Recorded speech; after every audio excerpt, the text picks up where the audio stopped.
So let's say we open the LTD. We choose the code. We know what we're going to do, how we're going to do, and what would be the next steps you would make.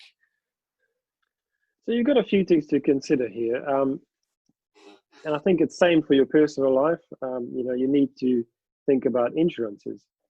So one of the most important things, I think, in general, is to make sure you are protected.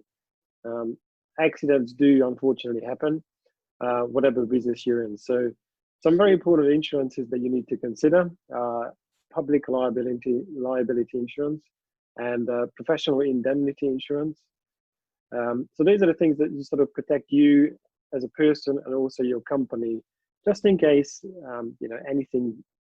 anything happens. So public liability insurance will protect you if someone gets injured inside your house or something like that. So, and it's not something that you can really do too much about. If things like that do just happen, and they happen at the most random time, and no one's ever prepared for it, which is why you just need to make sure you're covered. So those are the two basic sort of insurances. If you're running an HMO, for example, you want to make sure that your HMO is covered with the correct product. So, and it should be an HMO sort of insurance. The reason for that is it's a normal sort of buy-to-let insurance is not going to cover it, simply because all of a sudden you have more people in your house. The insurance companies look at it as slightly more risk because there's people in there who are not related, they don't know each other.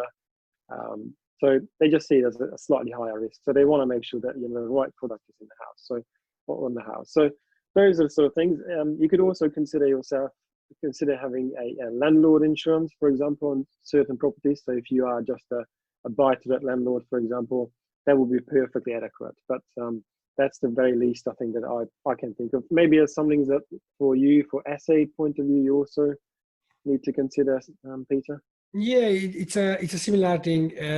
If you run a service accommodation business, the buy-to-let insurance is not going to be enough for a normal let insurance. You're going to need a SA content insurance, they call, which is cover the contents on the apartments, and also, as you mentioned, the public liability is going to protect you. If any accident happening with your guest or with anybody else. So because these things happens, and you need to make sure all of the insurance is there.